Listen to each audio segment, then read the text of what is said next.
ত্রিপুরা একটি অতি সুন্দর রাজ্য।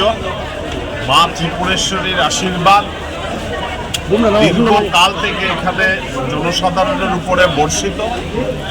আমাদের দল ভারতীয় জনতা পার্টি বিগত ৬-৭ বছর থেকে এখানে সরকারে আছে এবং দল আমাকে দায়িত্ব দিয়েছে যে এই অঞ্চলের সঙ্গে মিলেমিশে এই অঞ্চলের জনসাধারণ দলীয় কার্যকর্তাদের সঙ্গে মিলে কাজ করার জন্য আমি প্রাথমিকভাবে দলের সর্বস্তরের কার্যকর্তা, বিশেষ করে ত্রিপুরার আমার ভাইদের, আমার বোনদেরকে আমি ধন্যবাদ জানাই যে তারা আমাকে আদর আপ্যায়ন করেছেন এবং তারা হয়তো মন থেকে চেয়েছেন বলে আজকে জেপি নাড্ডাজি, বিএল সন্তোষজি এবং নরেন্দ্র মোদীজির মতন ভারতীয় জনতা পার্টির নেতৃত্ব আমাকে ত্রিপুরা সুন্দরীর পাদদেশে পাঠিয়েছেন।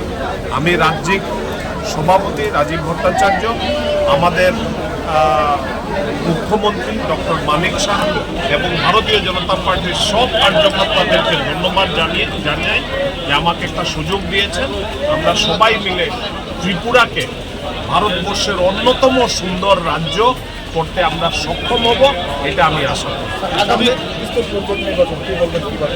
দেখেন, পঞ্চায়েত নির্বাচন একটা ত্রিস্তরীয় পঞ্চায়েতি রাজ প্রক্রিয়া চলতে থাকে। বিগত ৪৩ বছর থেকে আমাদের এই অঞ্চলে চলছে।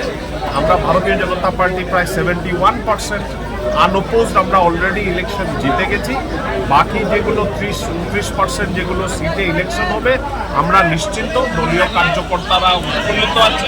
বিগত 3 দিন থেকে আমি অনেকের সঙ্গে অনেক কাছে আছি এবং আমরা নিশ্চিন্ত যে পুরো পঞ্চায়েতি রাজ ব্যবস্থাতে যে ভারতবর্ষের সংবিধান যারা বানিয়েছিল, যে গ্রামীণ উন্নয়ন, গ্রামীণ সড়ক ব্যবস্থা, জল ব্যবস্থা, সব যেগুলো রুরাল এরিয়া আরবান এরিয়ার সঙ্গে সমতলভাবে চলতে পারে, এটার দিকে নজর ভারতীয় জনতা পার্টি রাখছে।